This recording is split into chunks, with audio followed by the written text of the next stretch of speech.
I would ask all of our guests to please take their seats.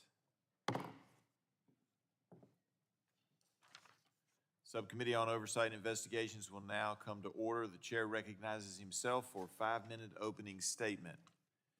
Thank you to our witnesses who are before us today to testify on National Public Radio, NPR.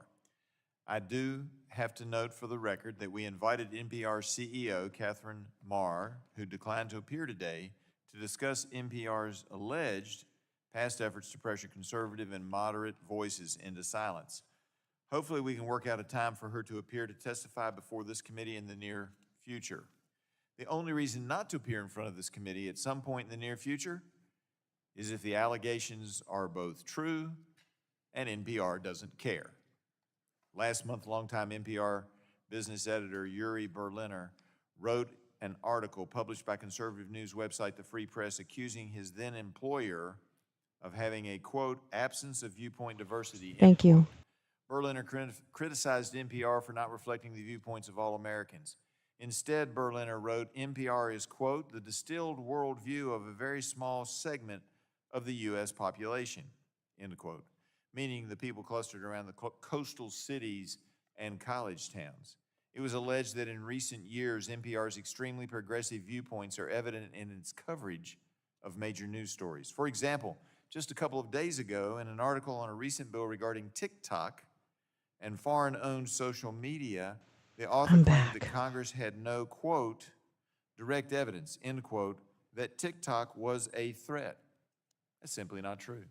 If NPR had listened openly and fairly to comments TikTok's own CEO made before this committee last year, they would know there was no real firewall between the Chinese Communist Party and the American company. They also failed to mention, which would have made it fair, they failed to mention the 3-hour security briefing that this committee had before the committee took up the bill. That type of biased viewpoint affects the way I and many others look at NPR's coverage of ongoing anti-Semitic riots at universities across the country. NPR's coverage of these chaotic protests has been borderline encouraging, nostalgic even, evoking the good old days of protesting the Vietnam War. NPR reporters have dismissed evidence suggesting external groups may have had a role in coordinating these protests, despite contrary reporting by outlets like the Wall Street Journal. As far back as 2005, NPR editors were aware of and trying to address a question that was bothering listeners. How truly national is NPR? For those in rural communities and in smaller towns like the folks I represent, nationally produced NPR news programs are not relevant and not of interest. Nationally produced NPR news programs often simply do not broadcast content that reflects, it doesn't have to be complete, but reflects some of their values and their culture. As a result of adopting a mostly progressive framing in so much of its reporting, NPR is losing audience share. At its peak in 2017, NPR had over 30 million weekly listeners. By 2022, NPR had lost Here I am complaining like a Karen. It's because they made everybody dumb. Weekly listeners. As a result, NPR has had substantial budget deficits and had to lay off up to 10% of its staff. What was intended to be a media organization that brought together millions of Americans across geographic, socioeconomic, and ideological boundaries to discuss the issues, to discuss life, the arts, and culture, has now turned into what appears to be a progressive propaganda purveyor, using our taxpayer dollars, no less. Now, to be clear, the local public radio station affiliates are not what I'm talking about. I would make the distinction that they have often been more responsive programming and local public interest in civic stories. I've generally thought the local radio stations in my part of Virginia mostly provide a public service and in many cases are useful in helping to preserve local heritage. NPR claims federal spending accounts for less than 1% of its annual operating budget. Although NPR receives only 1% in direct federal grants, local radio stations may use any portion of their federal grant from the Corporation for Public Broadcasting to pay for NPR's membership dues and programming fees. And that figure is roughly 30% of NPR's revenue. This hearing is a chance for us to take stock of whether we should be using federal taxpayer dollars to promote one ideology to the exclusion of others. If NPR wants to create a one-sided ideological content that marginalizes we're here again. substantial proportion of Americans, they can fight it out with Here other we are media companies again. for market share and pay for it on their own dime, not the taxpayers. I would prefer NPR to return to its original mission under the Public Broadcasting Act of 1967 to provide objectivity and balance in coverage of controversial subjects. To me, that You means just don't know what representing many objective different means, opinions sir. in its news gathering. You don't know I what wanna thank our objective witnesses actually again and look means. forward to hearing your testimony. And I Otherwise, we yield back would. and now recognize the ranking member of the subcommittee, Ms. Castor, for her 5-minute opening statement. Thank you, Mr. Chairman. Public radio plays an invaluable role in communities across America. Our local public radio stations deliver objective reporting on current events, local, national, and international, that is essential to understanding the complex world today. Much of the reporting and features often are not covered by other outlets. National Public Radio and local public radio stations also are indispensable at a time when many local newspapers have gone defunct, and the consolidation of media into large corporate conglomerates raises questions of their objectivity. Public radio reporting is particularly crucial in my home state of Florida. Florida public radio stations have a long history of providing critical information to residents and visitors during hurricanes and times of crisis. Just this morning, Tampa Bay's WUSF station was advising neighbors how best to prepare for the dangerous storm season ahead. Radio is a top trusted choice for receiving news, weather alerts, community opportunities. Wait, I gotta say good morning. Fabric of Good America. morning, Jen. Good morning, Oomph. According to Nielsen, Good morning, Peppa a Nielsen report published in June Sultana. 2023, radio Peppa continues to reach Sultana. more American Max. consumers than any other platform, linear or digital. But they get most of their funding, I think, from the Journalists government. who work for public radio What local stations heritage in are often VA? the only Yeah, I wonder. reporters covering local stories Good morning, important to their everyone. communities and are frequently working on a shoestring budget. They are the eyes and ears to monitor local and state government. NPR and its affiliate stations produce high-quality programming for a national audience that these local affiliates can choose to air. Shows like Up First or Morning Edition or All Things Considered, Fresh Air, and Tiny Desk keep millions of Americans informed about national news, provide entertainment, and they keep communities connected. National broadcasts regularly feature reports from affiliate stations across the nation and provide listeners with the on-the-ground perspectives on events of national importance through the eyes of the communities where those events unfold. I cannot Really? help but Only think 10%? of the critical Off the Base series. I by need to look at their public radio 990. Hold on. reporter Bobby O'Brien at WUSF back home. Off the Base told the stories of various active duty, retired military and family members to give the civilian community a better understanding of the challenges of military life during the wars in Iraq and Afghanistan.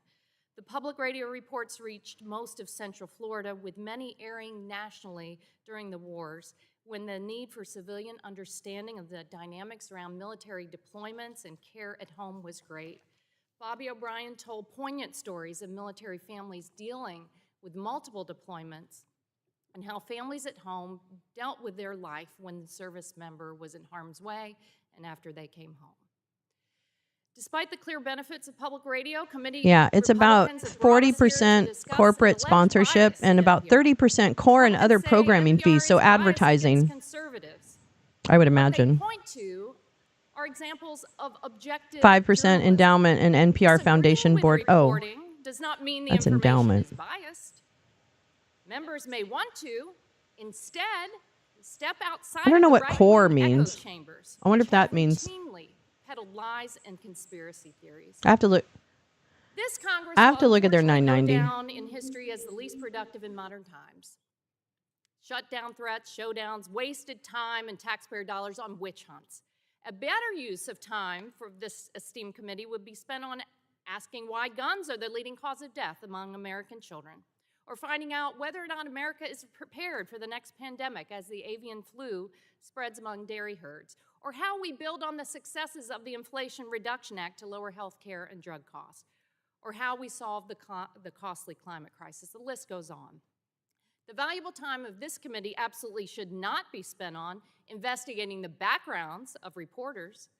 As one of our witnesses stated in his written testimony, threats to defund NPR based on any perceived failure to cover certain topics or imbalance of political representation in the newsroom strikes at the heart of journalistic freedom. Foreign adversaries like the Chinese Communist Party, Russia's Putin, or Iran's violent theocrats certainly enjoy it when American politicians undermine our own objective journalists. This committee should not do their dirty work for them. Instead, we need to invest in public broadcasting, NPR, and the Corporation for Public Broadcasting. Without federal support, many of the stations serving low-income communities in rural areas would be forced to shut down. Congress decided to invest in public radio more than 50 years ago, in part to serve as a lifeline for underserved communities. Even with a moderate increase in our investment in public broadcasting, it would allow public radio stations and NPR to produce the high-quality content millions of us turn to daily. A strong America depends on freedom of the press, and objective public radio stations should be celebrated in all corners of our country. I yield back. Gentlelady yields back. Now recognize the chairwoman of the full committee, Ms. Rogers, for her Easily distracted. Hi. Good morning, and thank you, Chairman Griffith. Since our founding, Americans have fiercely defended the First Amendment to the Constitution and the freedom of the press. As Thomas Jefferson once said, our liberty depends on the freedom of the press, and that cannot be limited without being lost. Every news outlet and network should be free to express viewpoints, even those I may disagree with.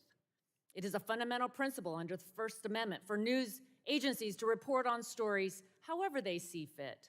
It is not, however, a fundamental principle for news organizations to receive public funding to express their viewpoint.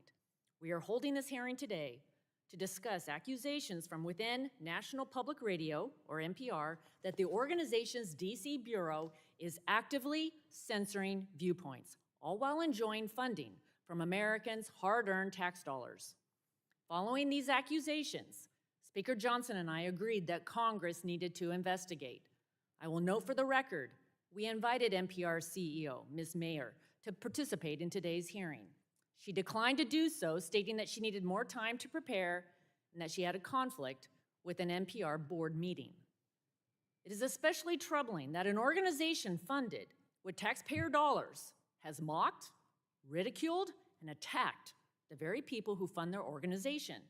As if the problem wasn't self-evident, a 25-year veteran of NPR's national news desk Is she outlined it just in an mad? op-ed just a few weeks ago. Is she Rudy just pissed off? Berliner, a longtime journalist and senior business editor for NPR since 1999, has described a culture at the organization stating, quote, "An open-minded spirit no longer exists within NPR, and now, predictably, we don't have an audience that reflects America." Berliner also explained how taxpayer NPR never admitted to its audience how off its reporting was on the debunked Russia collusion story, stating, quote, "What's worse is to pretend it never happened, to move on with no mea culpas, no self-reflection, especially when you expect high standards of transparency from public figures and institutions, but don't practice those standards yourself." Okay, it's time. Her break is over at Applebee's. She needs to get back to her table in Section 12. Section 12 needs waters. Carol, can you go get table 12 some waters? She looks like she works at a fucking Applebee's. Presidential election, no matter how evidently true or important to the public conversation they were. According to Mr. Berliner, quote, "I listened as one of NPR's best and most fair-minded journalists said it was good we weren't allowing the laptop story because it could help Trump," end quote. Moreover, according to Mr. Berliner, What? Not because it was a lie? Not because it wasn't good journalism? Shut the fuck up. since many journalists don't affiliate themselves politically, So as to remain objective, I this know, might she not- doesn't. This might not sound abnormal. She doesn't have enough flair. Except that Mr. Berliner was able to identify 87 editors in NPR's Come on, mission Carol, your break is over. Get the fuck back on the floor. Founding NPR board member Bill Siemering put into the original mission statement that NPR should, among other things, speak with many voices and many dialects. According to what we've learned from Mr. Berliner's insight, today's NPR has strayed from their core mission. When an entity that was created by Congress and that receives taxpayer funding strays from their core mission, there needs to be accountability and oversight. The Energy and Commerce Committee will fulfill its responsibility to investigate the allegations against NPR and take appropriate action based upon what we find. That process takes a step forward with today's hearing.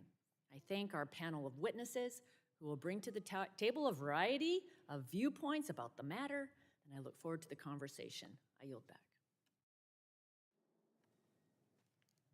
Gentlewoman yields back. Now recognize the ranking member of the full committee, Mr. Pallone, for his 5-minute opening statement. Thank you, Mr. Chairman. This hearing is a complete waste of this committee's time.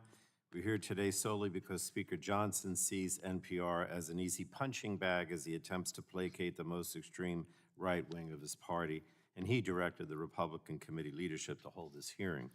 It's deeply disappointing that the majority has agreed to play along by attacking NPR and, in a very disturbing turn, demanding that it disclose the political affiliations of its employees and board members. These are the same tactics employed during the dark days of McCarthyism. I had hoped that that was over. This is 2024, not 1953. But again, this is all being done to distract from the Republican leadership's inability to govern and their failure to fulfill any of their promises on their frivolous investigations. I think this committee is better than this hearing. But the hearing was so rushed that the Republican majority demanded that NPR CEO Catherine Marr appear with only a week's notice on the same day as NPR's annual board meeting, which has been scheduled and publicly noticed for at least a year. A further evidence of a lack of seriousness, the majority has refused to accept any alternate date offered by NPR, and it's fully understandable that Ms. Marr is not here today. None of this follows the normal committee process for scheduling a witness in good faith. And even if she could have testified, she's only been the CEO for 6 weeks, yet Republicans would have wanted her to answer for heavily criticized allegations of bias by a former disgruntled employee.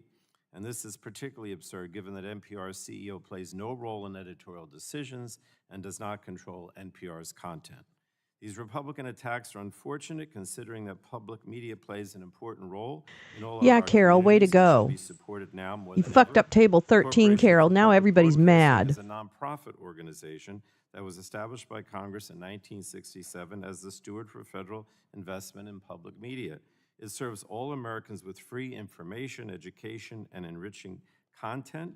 NPR, a media organization that produces, acquires, and distributes quality news programming, receives investments from the Corporation for Public Broadcasting and plays a vital role in democracy. I'm by really providing dumb. important That's and just, that's the unbiased headline. information to our communities.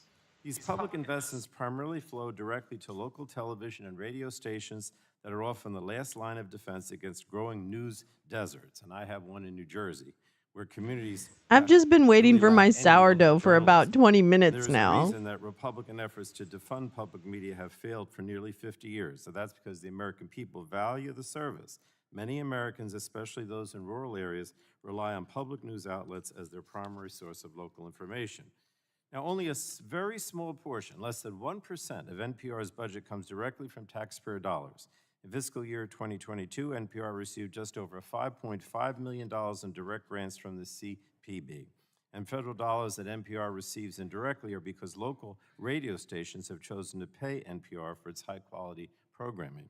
If Republicans were truly concerned about journalism, That's what the core and programming editorial is. integrity, It's the they would license have fees. to recognize that it is actually the vast landscape of right-wing media organizations that have a long history of peddling misinformation, disinformation, promoting partisan agendas. We call that an and sowing earned fear income and model division. in the Major nonprofit world. conservative networks have paid out vast legal settlements and lost on-air talent who refuse to abandon impartiality and continually lie about our democracy and elections. Why aren't we having a hearing about conservative media and their efforts to stifle alternative views? Just last year, Fox News paid over $787 million to settle a defamation lawsuit after its anchors repeatedly and knowingly lied on air about Dominion's voting machines. Its owner even admitted under oath that those lies were to help Donald Trump overturn the election he lost. Fox News, One America News, Sinclair, and Breitbart are all examples of media organizations that air biased, false, harmful, and damaging content. Public cynicism about the media doesn't Please share the come from broadcast. NPR. It comes from We're also on right-wing Twitter. media. This hearing is particularly worrisome. You can because we also have a catch us on Republican candidate for Twitter. president who spends a good amount of his time peddling unfounded attacks on the media. We're on the and freedom of the shitter. press. There's so many other things that we could be focused on today that That's could a great improve the jingle. lives of the American people, and this is not one of them. And with that, I yield back the balance of my time, Mr. Chairman. Gentleman yields back the remainder of his time. That concludes member opening statements. The chair would remind all members that pursuant to committee rules, they have the right to have a written opening statement made a part of the record. But we do ask that, so that we can do this in a timely manner, that any member who wishes to have their opening statement made a part of the record, provide those statements to the clerk promptly. We want to thank our witnesses for being here today and taking the time to testify before our subcommittee. You will have the opportunity to give an opening statement followed by a round of questions from members. Our witnesses today are Howard Husick, Senior Fellow, American Enterprise Institute; Tim Graham, Executive Editor of Newsbusters.org Media Research Center; James Irwin, Federal Affairs Manager for Telecommunications, Americans for Tax Reform; and Craig Aaron, President and CEO, co-CEO of Free Press. We appreciate you all being here today, and I do look forward to hearing from all of you. You are aware this subcommittee is holding an oversight hearing, and when we do that, we do have the practice of taking our testimony under oath. Do any of the witnesses have an objection to testifying under oath? Seeing none and no objection, we will proceed. The chair would advise you are entitled to be advised by counsel pursuant to House rules. Do any of you desire to be advised by counsel today during your testimony? All right, I see that none have requested counsel. Would each of you rise if you Is this guy can, new and here? raise your right hand? Or something? I don't get it. You promise and affirm to tell Oh, the there we truth, go. the whole truth, and nothing but Opposing the truth, thumbs, so help you please. God. So help me God. So help me Seeing dog. that all the witnesses have answered in the affirmative, you are now sworn in under oath, subject to the penalties set forth in Title 18, Section 1001 of the United States Code. And then this is, wait, With that, we will now this is recognize for Mr. punching. Cusick Oh for God, this thing is 5 in the minutes way. to give his opening statement. All right, this is for punching. Thank Can you you very see that? much, Chair Griffith. Boom. Ranking Member Castor. I should probably Chair put Rogers, it on and the other Ranking hand. Member Boom. Lolo. I'm Howard Husick, Senior Fellow at the American Enterprise Institute. I note that I have a background myself in public broadcasting professionally. You know I what? was I honored to walked serve by on a the public board of broadcasting directors of the office once Corporation for too. Public Broadcasting, Doesn't make me a nominated by reporter. President Obama. I was also a I'm documentary just kidding. film producer at Boston Public Broadcaster WGBH, where I also served as a reporter and manager for a nightly public television news program. I begin my testimony with a reminder of where public broadcasting began, with the Public Broadcasting Act of 1967. Of particular relevance to the current situation in NPR is the mandate from Subpart D, Section 396. Public broadcasting, both radio and television, should, it says, and I quote, be responsive to the interests of people both in particular localities and throughout the United States. It is here specifically where I have concerns about NPR. According to the nonpartisan Pew Research Center survey research, 87% of NPR listeners. Let's go get describe thrown out of themselves as Applebee's. Democrats, 12% That's my as favorite Republicans. Applebee's line. In contrast, the major commercial television newscasts are close to 50-50. According to the media tracking I firm smell like System, Teen Spirit. only 1 of 10 of the most popular NPR affiliates is found in the South or Southwest. An NPR slide deck boasts that its programming reaches cultural connoisseurs. As Ray Berliner has put it so well, our news audience doesn't come close to reflecting America. This is not the mark of a national taxpayer. Okay, that fist is getting me. Service. I'll discuss both why that's the case, but I'll focus more on ways NPR can be incentivized to serve a broader audience in new and vital ways. These include modest changes For in the Public Reich? Broadcasting Act, For virtually der implemented Reich, in sir? more than 50 years. Yeah, it smelled like Even as bloomin' revolutionary onion technology has swept over the with a television side of industry. remoulade. NPR's limited audience is not the result of limited. Limited? There are more than I beg to differ. across the U.S. This guy's Instead, just the bitter. company produced a product which seems not to attract a broad swath of America. That's the result of what the eminent American sociologist Herbert Gans identified in his book, Deciding What's News, Story Selection. Modest changes in the Public Broadcasting Act can foster change in its story roster, as well as help and address a crisis that the committee has already pointed out and that was not anticipated in 1967, the decline of local newspapers, more than 2,000 of which have closed since 2004. Public radio can move to fill this void as well as to fulfill its mandate as per the 1967 Act to help communities, quote, solve civic problems. To do so, we have to let public radio stations across the country keep more of their taxpayer dollars for their own news gathering rather than having to send them to NPR in Washington. NPR receives, as the committee has pointed out, little in direct federal funding, but it relies Maybe by if they its would own just count smile for more. 31% of revenues Right? on Right, fees easily? paid by local stations, some of which are required. If the GOP would In just other smile words, more, funds maybe it which would be local okay. stations receive from CPB, I want through bacon community service grants, all of a are sudden. recycled and go back to I feel like bacon's going to be Make my matters last worse and meat. more I'm going to difficult for try local and I stations. don't want to eat Listeners meat can access anymore. NPR programming Except over I the can't give top up directly bacon, through their phones, starving local stations which is the of their financial worst. support. Because I think This pigs are overall so model must smart. be revisited.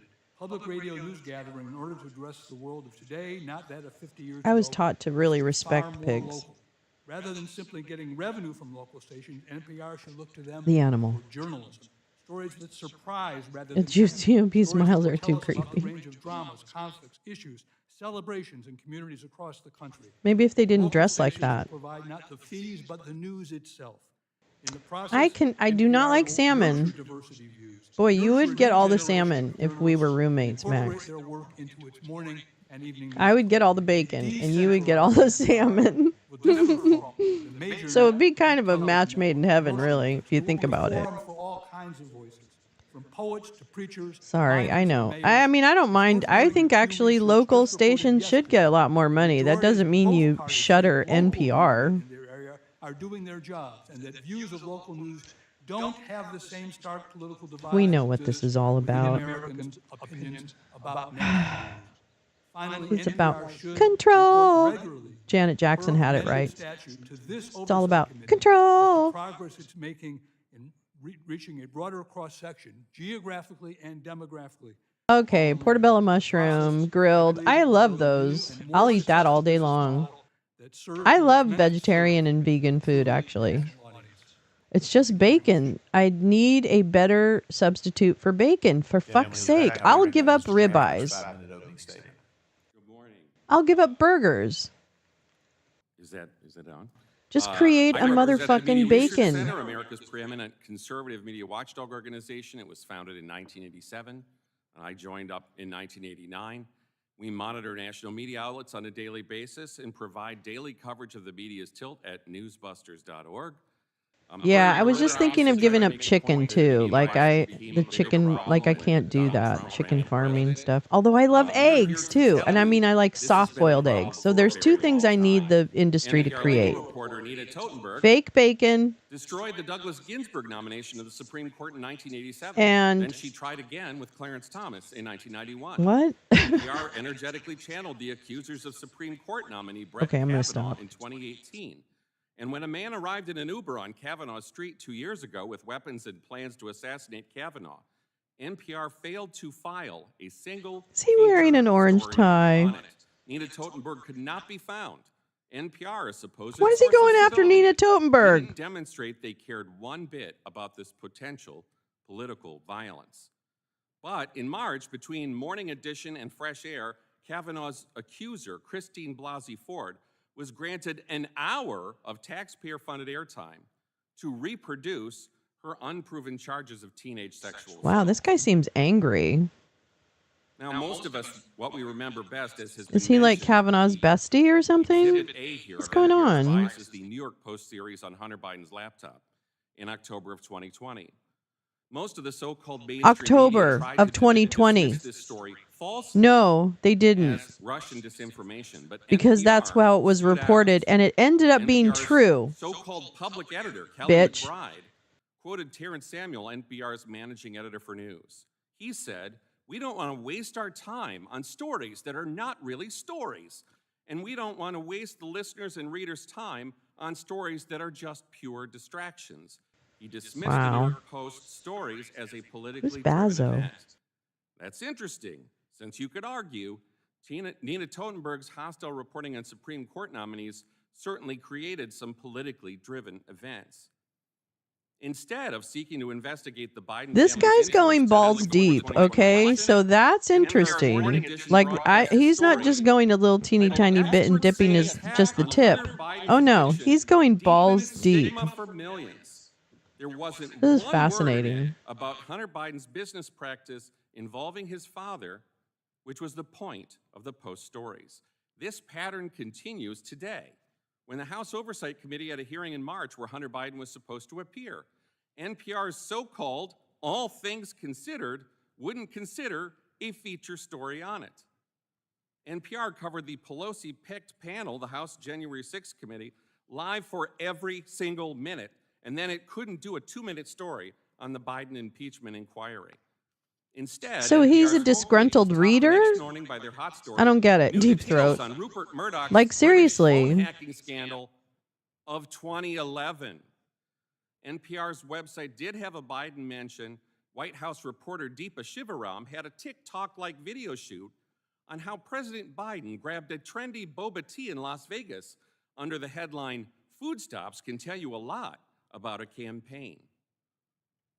NPR, that network of civility, also has encouraged chaos and disorder in our society. Well, that's just terrible 2020, reporting. NPR's log code switch with the That's slogan, terrible. "Race in your face," promoted a new book titled "In Defense of Looting" on the NPR Politics podcast in 2021.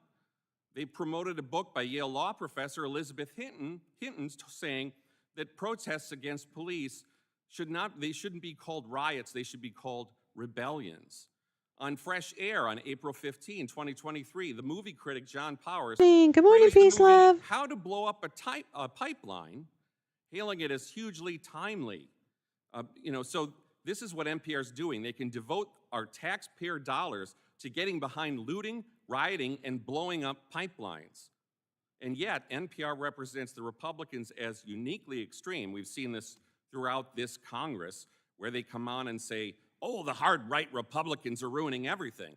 They were doing this morning, discussing Ms. Yes, Taylor they Greene. do, gal. They have And had this guy's several like, sappy he's interviews going with for all the Hakeem hits. Jeffries. Steve Inskeep at one said, "You'd say to Republicans, drive the car off the cliff. We are not going to grab the wheel." This is the way they treat Republicans, basically as nutballs who are going to drive a car off the cliff.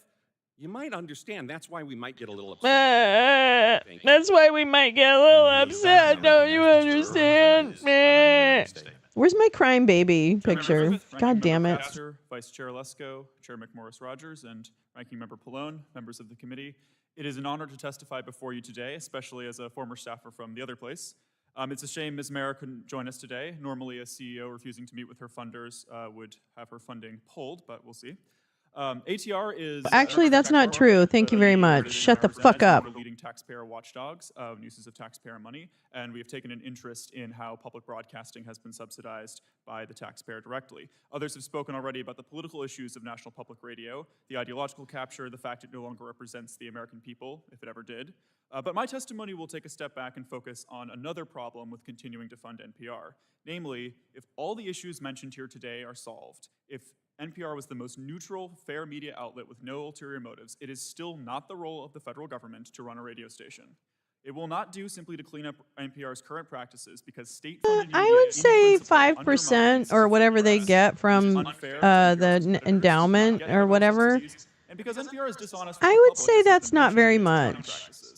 And I say this as someone with very fond childhood memories Yeah. of NPR. I wouldn't trade the Saturdays I spent listening to Car Talk with my dad while driving to the dump for anything. Well, then why? But Why when I are grew you up and doing began this to pay then? taxes against my will to this radio station I hardly listen to anymore. I began to wonder why Maybe you this need to was listen to it necessary, more. especially as it replaced the Boston accented guffaws of auto mechanics with the self-serious whispers of hysterical Marxists think bird names are racist. A Wow. look at NPR's funding Whoa, makes that me was a even lot more in one skeptical. sentence. State-funded media, in general, has This is no place cuckoo in free bananas. society, NPR is incapable of objective news coverage precisely because they receive taxpayer funds. No media outlet is immune from influence from their paymasters. But even if we assume that NPR is perfectly free from undue influence by Congress, the federal government, people who cut their checks, how do you suppose they would cover a member of Congress who advocates cutting their funding because he or she does not see running a radio as the proper role of government, or simply can't find the money in that year's budget? On public broadcasting funding and other issues, can such an elected official ever expect fair treatment from NPR in the future? State-funded media is ultimately corrosive to our socio-political fabric and ought to be anathema to a free society. It is, in short, a threat to democracy. Federal funding also gives NPR an unfair advantage over its competitors. According to our calculations, which are included with this testimony, the Corporation for Public Remember we did this Broadcasting yesterday? receives more Hold than on, let me $20 see if I can billion do it. adjusted for inflation, or has received since 1969, and is asking for a further $525 million this fiscal year.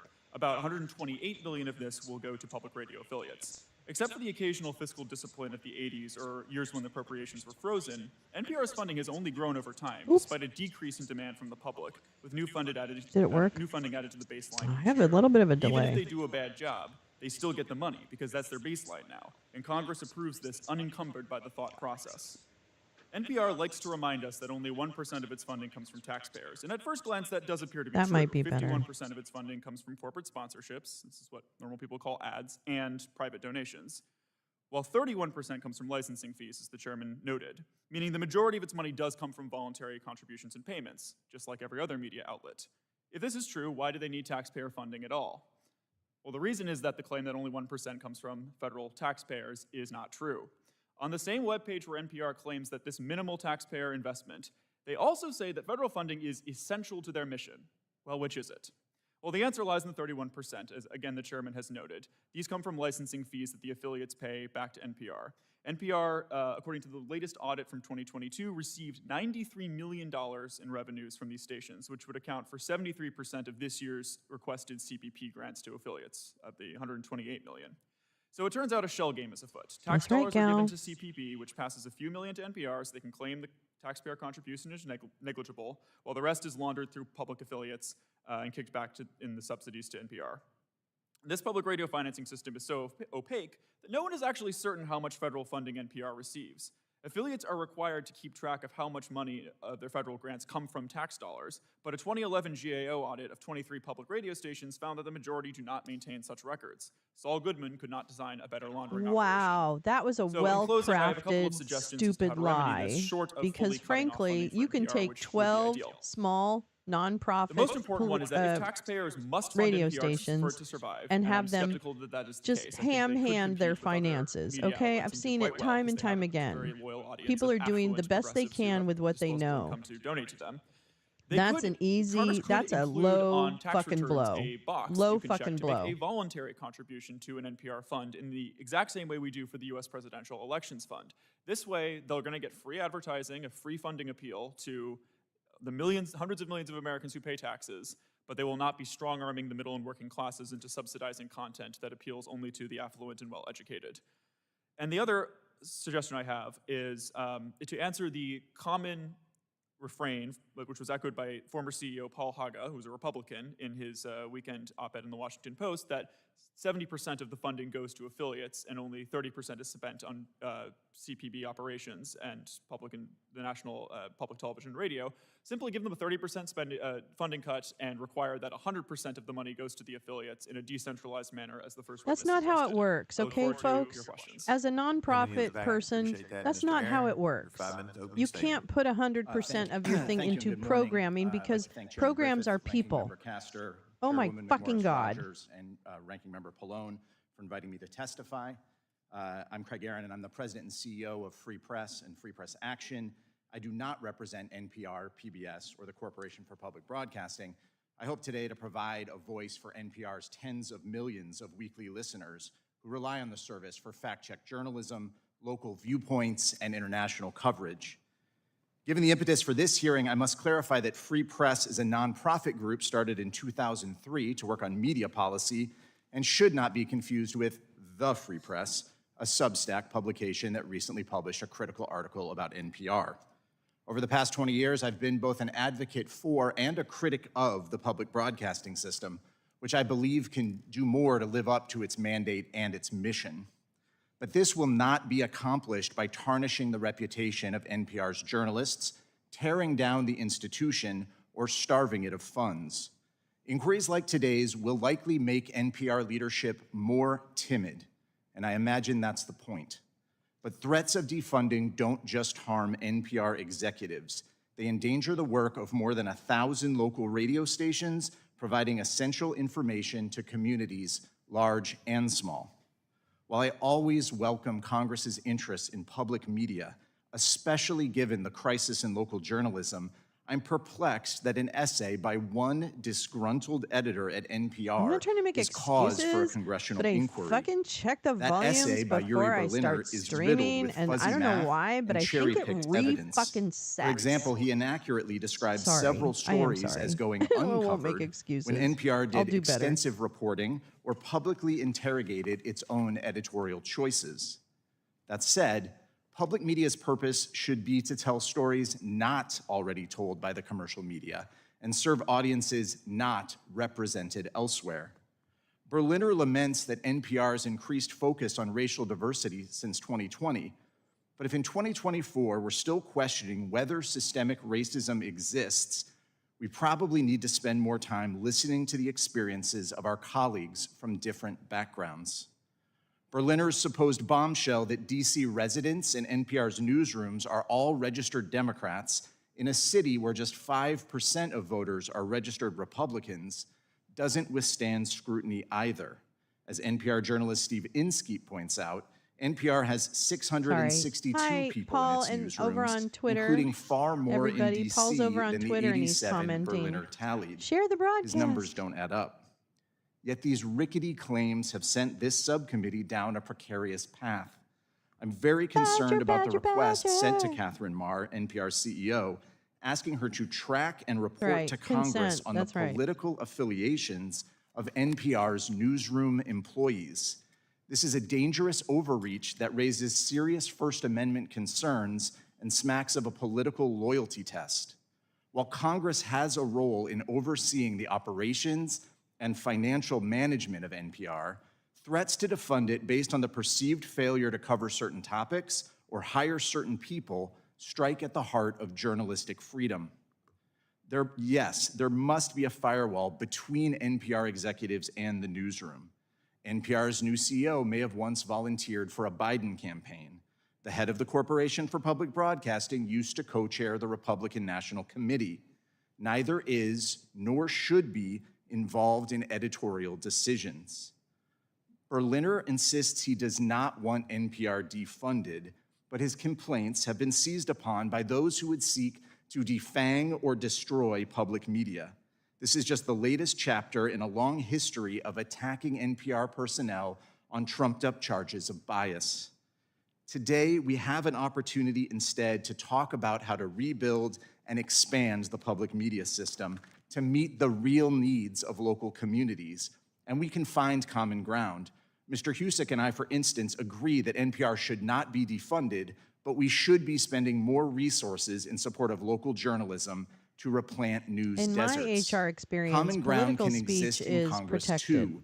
I imagine As many an members employer, here I remember a couldn't time hold when the there were political speech multiple of local someone outlets against covering them. your campaigns That's not and how it works. accomplishments and actually telling people back home what you do in Washington. A renewed and vibrant public media system focused on local voices is possible, but it requires a different approach, one that builds on public media's founding purpose, to quote President Johnson, to use the public airwaves, which belong to all the people, for the enlightenment of all the people. Thank you.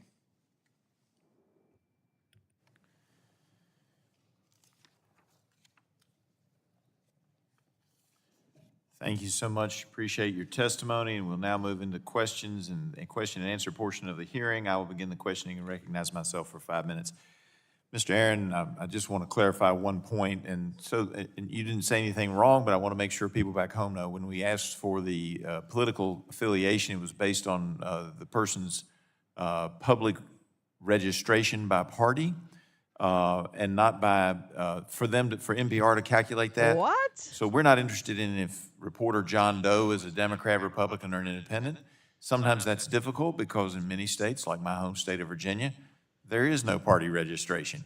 And I'm not asking, and when we sent that letter, we weren't asking them to go around and do some Really? kind of litmus test on whether they were Well, it's Republican, exactly Democrat, what or you were independent, but asking just them tell to do. us But go ahead, what the keep registered going. numbers are based on, and I know you've have disagreements with it, but based on Berliner's statements that it's heavily skewed towards one party. Oh, hey, And Berliner, while how you feeling the now about population your of stupid D.C. fucking might opinion be that's like an asshole and everybody disproportionately has one? Democrat, clearly the surrounding Why areas, don't while people more think about Democrat what than they my say home before area, they say it? are Why don't they think about how people are going to use should be that? taken into account. And the national NPR, wouldn't you agree, should be more reflective of all viewpoints and not just one. I'm not trying don't to know. I hear stifle if maggots' somebody wants to be viewpoints a progressive, but I do expressed, or at think least, if we're paying, if the described. taxpayers paying for it, that we ought to be reflective of all voices. Wouldn't you Yeah, agree but with they're that? not. Well, thank you for the question, Congressman, and I do appreciate the clarity on your intent. RFK Jr. had However, a I worry worm about the eat part of impact his of brain. NPR leadership needing to go in and look at Yay, what welcome, are the political Paul. affiliations and registrations of all of their employees. That's not something Oh, that they would thank traditionally do you. in hiring. In Thank fact, you, I Paul. believe in the District of Columbia, discrimination, of course, based on political affiliation is a protected class. So I don't think that NPR should be in the business of doing that. I don't think Congress should be in the And business. be happy to talk with them about it. The concern was that it does appear that they lean way to the left, and that if all accents and So all voices what? are to be heard, I don't hear a whole lot on the national news of folks with accents like mine or You people in my don't? district. Oh, I Mr. do. Husick, I You're not appreciate watching the right your media comments very then. much. I thought that you had some good points, and one of them was that we should do regular oversight of what NPR is doing. And I learned this morning, I've only chaired for the last 2 years, but I've been on this committee for about 14. We have not held a hearing to discuss NPR on any subject since 1999. So you would encourage us to have more regular things so the pressure doesn't build up to the point that we're at right now. Would you agree with that, or is that what you're trying to say? That's definitely what I'm trying to say, and I'm focusing on specific metrics that would encourage NPR to serve a broader audience. How about Not facts? proposing defunding NPR. I found a lot of common ground with Mr. Aaron Shut up, on this. idiot. Right? What I'm saying, if NPR reports to you, and I'd put I know, public I know, broadcasting Max. service in that same category, the PBS NewsHour. Make sure you lean into the Really? mic so it catches on, Shit. so the folks back home can hear you. I can hear you, I'm but saying you lean in. I yeah. would put NPR and the PBS NewsHour in the same category. Report on the demographics and geography of your audience to demonstrate and have an incentive to serve a broader audience. When Pew is the most neutral and respected, when it says 87% left liberal, that's disappointing. I don't think that reflects necessarily the views of Republican or Democrat reporters. They should be above the partisanship in their editorial duties. But what if it's on, that on the your whole, fucking party the doesn't service want is to reaching think only a about select facts? portion What of the about American that? public? That's What about a that? problem. And if they report to you regularly on Hi, progress Crazy they're making in Ivan. expanding Yeah. their geographic and demographic reach, I think that would be incentivizing for them to improve. And you think that would be a better test than the one we asked for about political affiliation then? Because we're just trying to get a fair impression of what's going on. The demographic listenership would help with that, is what you're saying. That's exactly what I'm All saying. right. And the other thing you said was that some of those fees that are going back to NPR are required Listenership. for the local NPR stations? 'Cause- That's my understanding from my time Yeah, at CPB, because which you is have- you it's pay a license dues fee. to be part of the public Exactly. 267 member NPR. 'Cause it's There's content. 1,000 public radio stations, Right. and 267 are NPR Oh my God, members. I feel like And to I'm be in an Dum NPR Dum member, Land. you are required Source to the pay dues shortage of hot in sauce addition due to to Mexican purchasing. chili pepper. And I'm running out of time, but I will Rowdy? say that What? historically, even when I Not was sure in what the that state means. legislature, I supported the local radio stations because they slow. do some programming that you can't get elsewhere, like the history of bluegrass, which is important in my district. I yield back. It's important I in just mine, say too, the you Stanley brothers motherfucker. from Why do Southwest you think Virginia you- oh, can't fucking beat 'em. hell. You can't beat them, although we've got the third generation coming along doing pretty good, but the original generation has all passed away. but they were still around when I was first elected. All right, I yield and now recognize Well, Ms. can Castor for we her get 5 that minutes 10 of seconds Thank you, Mr. back? Chairman. Mr. Aaron, I want to focus in on what is happening in the media landscape across America. You know, it was just a few years ago, in my community in the Tampa Bay area, we had 2 very strong newspapers, the Tampa Tribune and the St. Petersburg Times, now the Tampa Bay Times. Just a few years later, the Tribune is gone. The Times only prints 2 days a week. It won numerous Pulitzer Prizes, as did the Tribune, but it's kind of a shadow of its former self. And I worry desperately about the ability of people to be informed about what's happening in their community. What has happened with the demise of newspapers, and why has that happened in America? Thank you so much. I appreciate the question. I do agree with you, and I think you have reason to be concerned. As Mr. Husick mentioned in his testimony, we've lost some 2,000 newspapers, and over the last decades, tens of thousands of working reporters who were the ones out there on the beat, going to the school board meetings, going to the city council meetings, telling people what was happening. And of course, that benefits the readers of these publications, but it also benefits the whole community. Once the news is out there, it's a public good. People can say, hey, did you hear what the mayor did? Did you hear about this corruption scandal? And we've seen that when we lose those local, and what's happening here in Washington as well. There used to be a lot of reporters paying attention to what the local delegation did, what was going to be brought home. When that disappears, corruption increases. When that disappears, it's harder to bring money home to districts. People don't even know what's happening. So I think there are concerns across the country about this decimation and decline of local news. And from a public policy perspective, we have to ask ourselves, what's going to fill in the gaps? The market isn't providing that local news, and we have to look for what are the non-commercial additions or alternatives that could support that. I think public media could and should and does in many communities play that role, but it could play a bigger role in supporting that kind of local coverage that really describes what's happening in local committees and make sure those reporters are there. That's why I worry about these threats for defunding. Because in many places, these public radio stations, they are the newsroom. They are the 6 or 7 reporters trying to cover a whole locality. You lose that, and then nobody has any idea what's going on. And a lot of the advertising revenue that I'm kind of kidding. I'm kind of not local kidding, but I'm kind of newspapers kidding. is now gone where?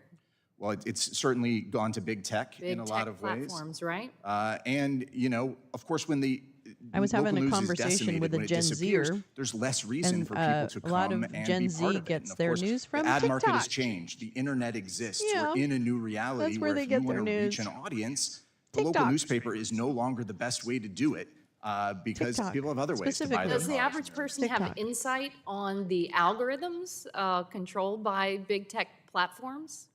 No, the average person doesn't, and almost nobody does, right? We don't have transparency that I think we should have. It's probably a different topic, but the transparency we need to know, how are these decisions being made for us? But What you do know, we need I'm to all know? for, As a here's news the deal. consumer, you don't know why you're being stuff fed changes the over headlines you're being time. fed, if you're even being Things given evolve. headlines anymore, which is part of the problem. It's messy. Which is why something like public radio is so important. good to have the because that's obviously a conversation. different way for people to find news. And we've dealt in this committee with foreign That's all. adversaries. I just want to have the controlling conversation certain about how big tech do you algorithms and embrace trying to deal with that. And it would just seem the future of that we need to technology put the power, and keep still the power achieve with the same media people, literacy especially in our goals local communities. So are you that you saying need that to you in think order we to should have be an investing informed more in public broadcasting electorate, through which the, is we've got a problem Corporation about for Public that right now. Broadcasting under the Public Broadcasting Act? I would advocate big, for an big, increase in big public media problem. funding if it's going to local journalism and local news. I think that we vastly underfund the public media system compared to the rest of the world. It's about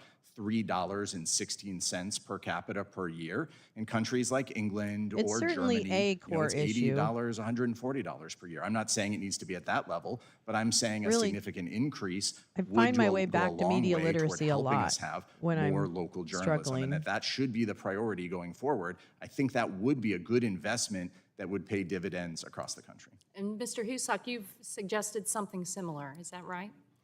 I am. I think that the fund should, but to do that, increasing will not Yeah, by easily. itself Why don't we have serve that actual purpose. press corps The that are funds- licensed or I think something? there I don't has to know be how a- you do that, a but Is there a way? I don't rethinking know. of the original authorizing legislation in the light of these vast changes that we've seen, so that we can be more I've run out certain of that the time. money will stay at the local level.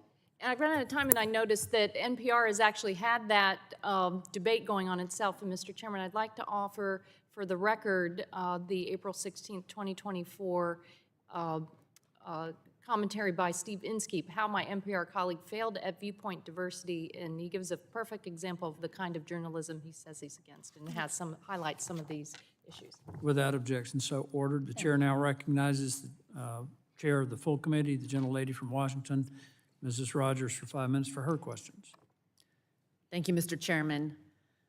I'd like to note that it was previously alleged that only reactionary Republicans are complaining about the bias at NPR.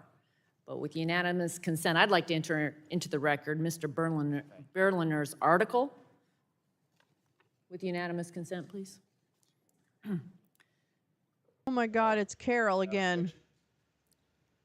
I'm going to quote the article's opening paragraph, where Mr. Berliner describes his political views and background. Quote, Isn't it Berliner? "You know the stereotype of the NPR listener, an EV driving, wordy playing, tote bag carrying coastal It's elite. Wordle. It She doesn't said wordy. precisely describe me, but it's not far off.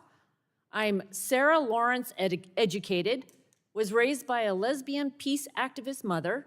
I drive a Suburban Subaru, and Spotify says my listening habits are most Wow, similar reading to is people fundamental. in Berkeley. There you go. I fit the NPR Wordy. mold. I'm going to call it wordy. I'll copy to that." That was the end quote. I don't know Now about you're anyone else here, never but gonna Mr. get your Berliner side of doesn't toast, sound like a MAGA okay? Republican to me. So suck it. He sounds like someone who's trying to sound the alarm Get your own about the pancakes. institution he cares about.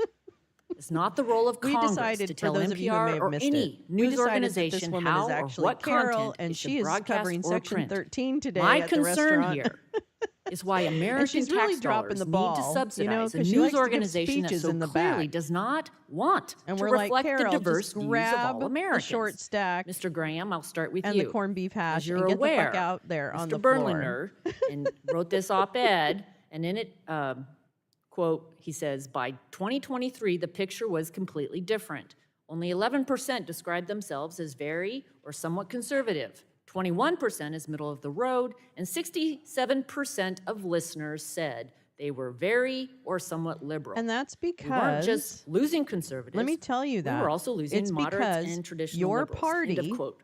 Mr. has Graham, made I wanted you to truth speak and some facts more. You unfashionable. build on your testimony and about so how NPR has a news changed over the source years. like NPR And is if you boring believe that to it caters only to a chud-brains select who have been audience, and just taught what examples not you to might take give from the facts past as 5 years where facts. you believe NPR is So unfairly covered you Republicans. created the Thank you. pablum. Look, you fed it it- to the babies, and now the The idea babies that can only Uri eat Berliner said I pablum. counted 87 Democrats and 0 Republicans. To They me, can't the 87 they're isn't not what moving matters. on to It's the solid 0. foods. Your Why isn't there babies are going one? to wither. Why isn't there 2?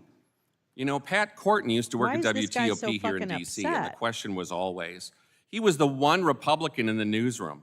And what that meant was that sometimes when people were doing stories, they would I see actually my ask order, the don't Republican worry, in the I'll get it. newsroom, Carol, you keep going. let me check on this so I don't go off the rails. There's nobody inside the NPR newsroom, as far as we can tell, maybe it was Uri Berliner, who would stop NPR from going off the rails. You know, but what happens is, for example, White House reporter Tamara Keith at NPR goes on the PBS NewsHour. She says what's happening in the House is a reflection of a broader divide in the Republican Party, where there's maybe like 20% or 30% of Republicans who don't want to burn it all down. Does the Republicans here in the Congress think they want to burn it all down? That's part of the point. You know, you can say, Yeah, well, I don't want TBH. to regulate the Yeah. content. That's not my role. But on some level, this is an undemocratic Oh, public he's radio really, system I don't know who he's performing shuts for, out but the I hope he viewpoints gets of what he people. wants. that aren't the regular audience. I am the regular audience. I listen to National Public Radio in my car. You know, I get upset listening to He it. is And I going go in and I write cry. about it. Oh my God. I may be the weird guy that actually listens to NPR. But when you listen to it, it's very hard to describe it as objective. And I'm offended by the idea that by objecting to it, somehow I'm comparable to Putin. Oh, wow. In a democracy, we should be able to say that the media doesn't serve us, that the media is basically kicking us in the keister. So, I mean, I think We gotta do there more should be sound a role in a effects. public radio system to represent all the public. You can sit here and talk about how it does. I'm glad he listens. I'll tell you it I'm does glad not. he It's gets not real serving mad, me. too. It's harming me. It's smearing me. And a lot of Republicans and conservatives feel that way. Thank you. I have more questions, and we have written a letter Okay. to the CEO of NPR. no, you and wrote we're a gonna letter? Look for those answers. We wrote a I very wanted sternly and worded I'll do some letter. follow-up questions to other panelists. Okay, I really here we do want to go. explore this question because I believe it's misleading to honey, say that you're only getting my 1% full of NPR's treatment. budget That's it. comes from You're getting federal dollars. And everything. we, part It's of our white goal male here is to really grievance get a better therapy understanding of hour the funding. in So Congress I'll follow up with today. those questions. Thanks again. I yield back.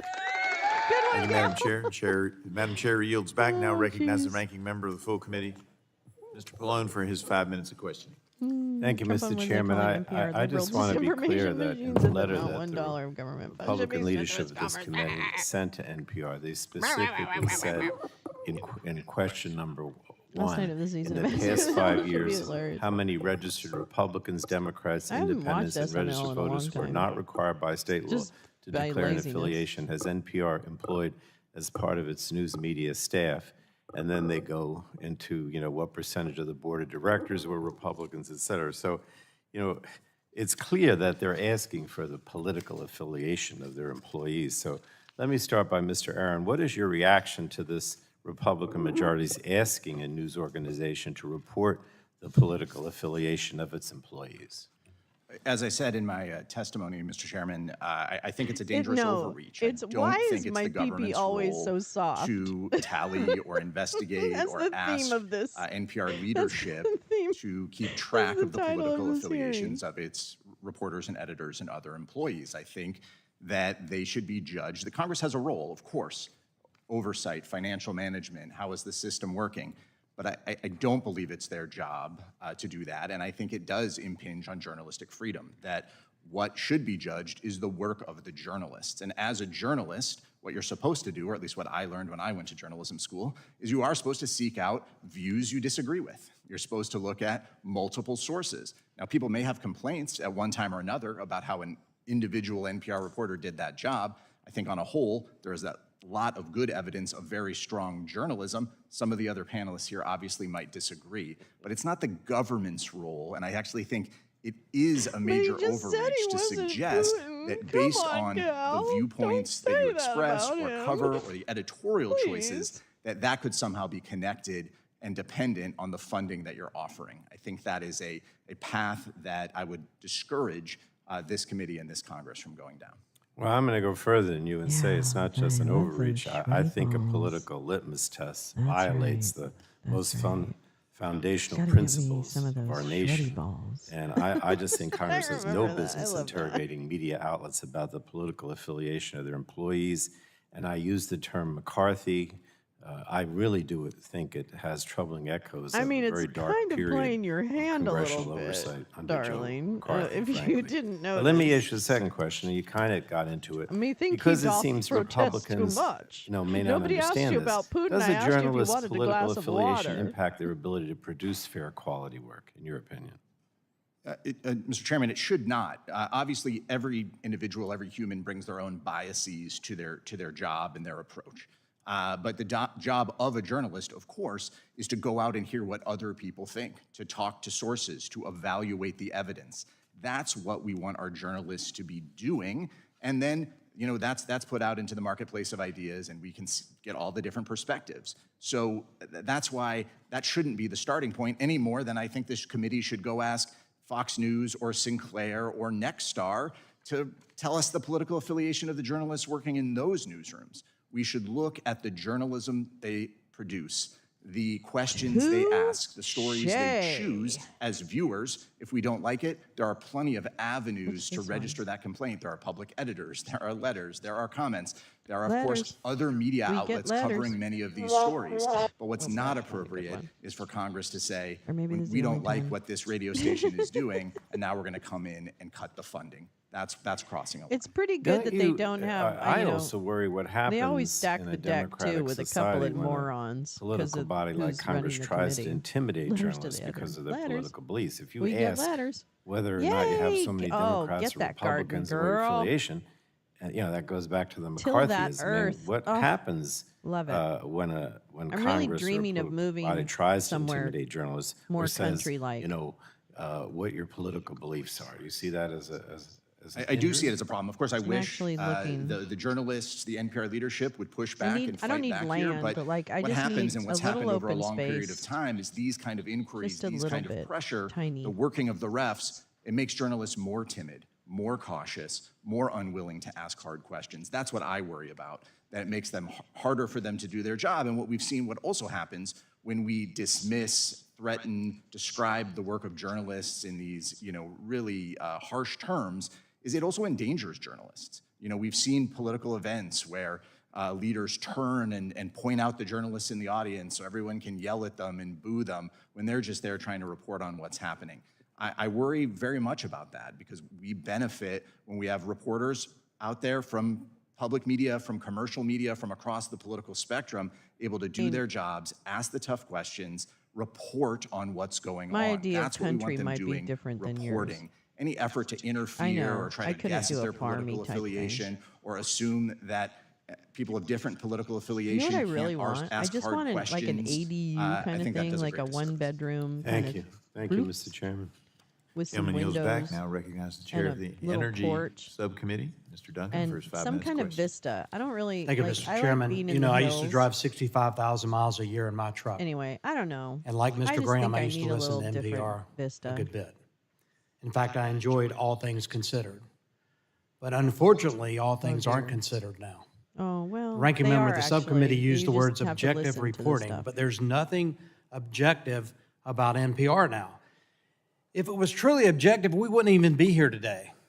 But we do have a responsibility to conduct oversight on how U.S. tax dollars are spent by government agencies, regardless what the agency is.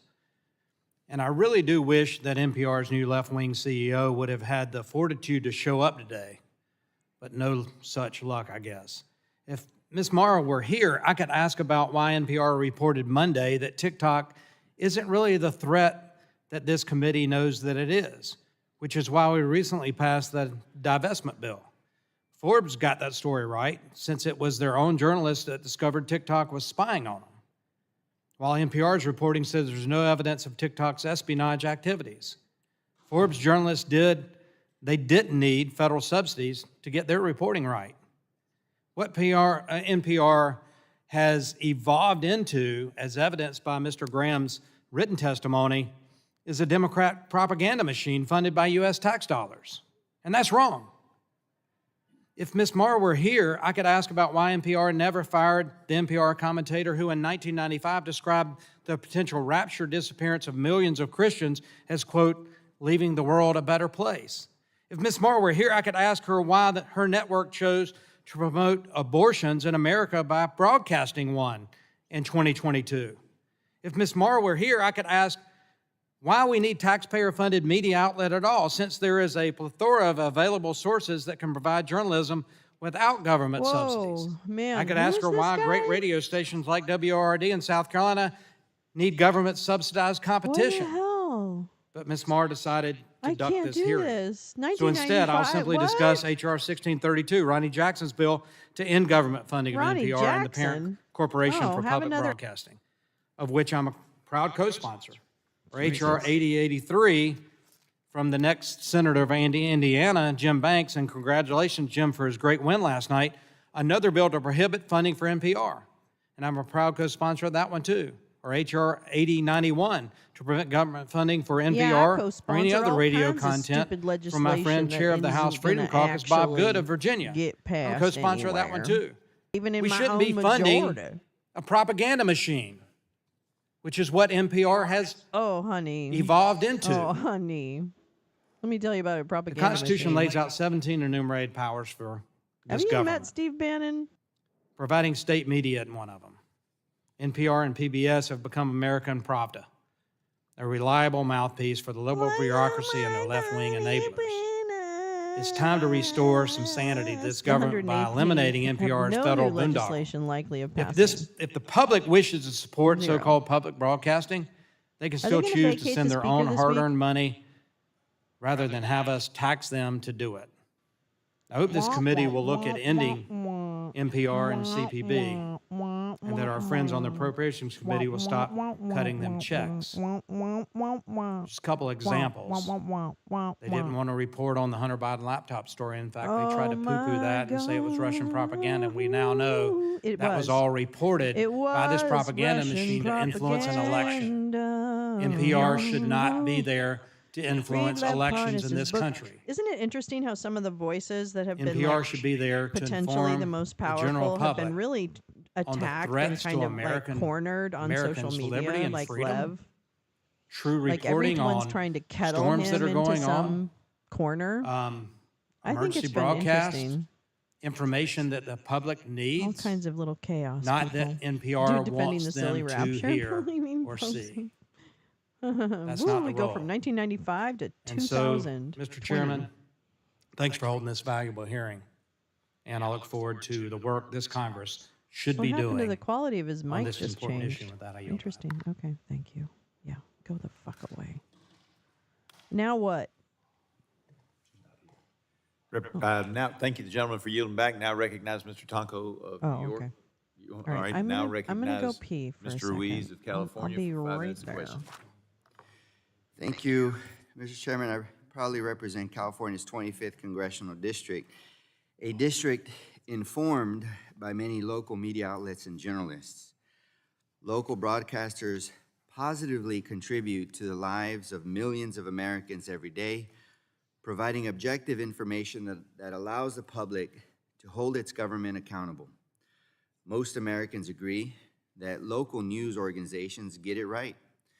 They report the news accurately, cover the most important stories, are transparent, and keep an eye on local political leaders. According to a Pew Research report released yesterday, 85% of Americans affirmed the significance of local news outlets in fostering the welfare of their community. For many, a public broadcast serves as their initial source of weather forecasts, traffic updates, local election updates, and community event notifications each morning. And therefore, safeguarding the accessibility and caliber of local news remains paramount. Mr. Hustock, in your testimony, you speak of the importance of local journalism. In your perspective, what effect does local journalism have on public engagement and trust with the media?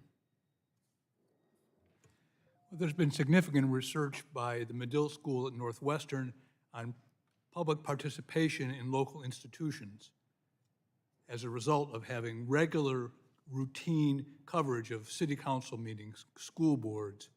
That's the kind of coverage we need on public radio.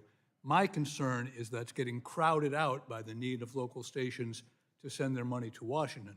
And so a more balanced approach to the funding stream would allow those local stations to be the reporter at the school board, to be the reporter at the city council, at the zoning board, at the water and sewer commission. Hustock, thank you. The Pew report also found that 63% of Americans express confidence in the financial stability of their local news outlets, yet recent revelations suggest otherwise. Mr. Aaron, can you describe the challenges local news organizations face, especially regarding their finances? Yes, thank you, Congressman. I think that result you cite is very concerning because it shows that most Americans don't really know what a precarious state the finances of local news is in, including public broadcasting. Most Americans assume we actually spend far more than we actually do on the public broadcasting system, and they're happy with it. They say that that's a good use of taxpayer money. In fact, I think there was a survey that said it was second only to the national defense in terms of things taxpayers thought that was a good use of federal funds. But of course, it's a pittance compared to what's needed. And with the decline of commercial media, the real struggle, local commercial media, Many of the national guys are doing okay, but when it comes to your local newspaper, your local radio station, people really committed to the community, there is a deep, deep financial struggle, and one that suggests we have to look for new solutions because we need those local reporters on the ground doing their jobs, and that's going to require federal policy changes and Congress's attention to make sure that the local communities can actually get the news they need to be active participants in this democracy. Financial hardships make local news organizations vulnerable to bad actors and big media conglomerates. A study by political scientists at Emory University in 2019 revealed that the acquisition of local stations and the advancement of partisan agendas exacerbates the deterioration of local journalism and fosters the spread of biased national news coverage. Mr. Aaron, how does the consolidation of local stations by large conglomerates affect those who depend on public broadcasting, whether through radio, television, or broadband, for their news? I think the problem of runaway consolidation, first of all, has decimated newsrooms. It's cost a lot of jobs. As corporate consolidation happens and things become concentrated, they've gotten rid of a lot of reporters, whether that's newspapers or broadcasters.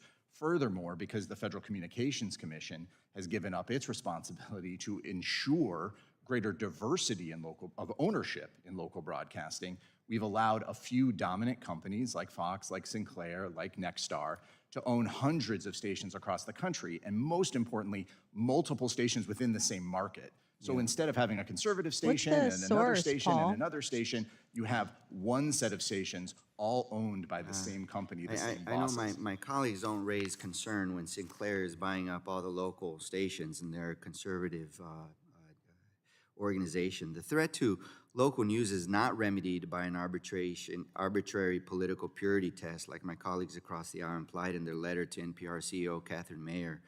We cannot allow the trust in our local broadcasters to be eroded by bad faith investigations or the predatory actions of big corporations. The 10 most unbiased news Let us sources, instead according support to the community Pew journalism and rebuild the public's faith in the news. which is I thank our highly local recommend that. broadcasters, including Anyway, those in my district, for the hard take a and look important at work Paul's they do to comments. educate He and inform our listed them out. constituents. I yield back. Gentleman yields back. I now recognize Ms. Lesko for her 5 minutes of questioning.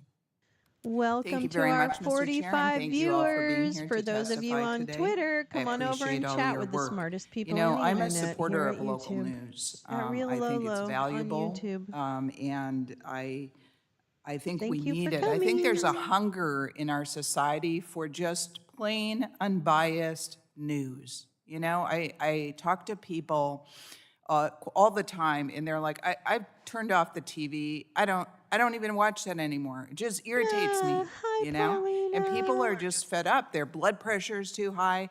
And I even look around, I'm like, what is the truth? What is the truth? It's just all opinions. And so I want that. But if my taxpayer dollars and my constituents' taxpayer dollars are paying for NPR, then it should be unbiased. That's the point. And when my Democratic colleagues are passionate and That's a say, funny well, thing. Fox News is biased, well, guess what? CNN and MSN is biased too, but the point is they're not publicly funded. That's the reason we're here. We're here because we're talking about taxpayer dollars, and when my Democratic colleagues say this is a waste of time, we shouldn't be talking about this, yes, we should. We're funding this. Yeah, it's only $5 million direct I funds really to thought Debbie NPR, Lesko was but as was gone. pointed out, Maybe not all of the dead, member stations but have gone. to pay in, and guess where now those member I'm- stations get I the don't know money what from? the non-dead Well, they version get it of from Kissinger taxpayer is, dollars through the but I Corporation kind of for have Public her the Broadcasting, non-dead right? version of And so Kissinger. don't tell me it's just $5 million. It's really a thought heck she of a was lot gone. more taxpayer dollars than that. All right. And That's so enough. my first question is for Mr. Graham. Mr. Graham, what accountability measures should be implemented to ensure NPR provides impartial coverage and serves a broader Bingo, audience? Paul Langen. Yeah, I mean, I think this has been the whole problem, as the chairman was saying, that the legislature doesn't want to sit there and listen to it. I think that a more regular hearing process would be important. It would be good for Catherine Maher to actually have to come up here and say, please explain to us why you decided the Hunter Biden laptop wasn't a story.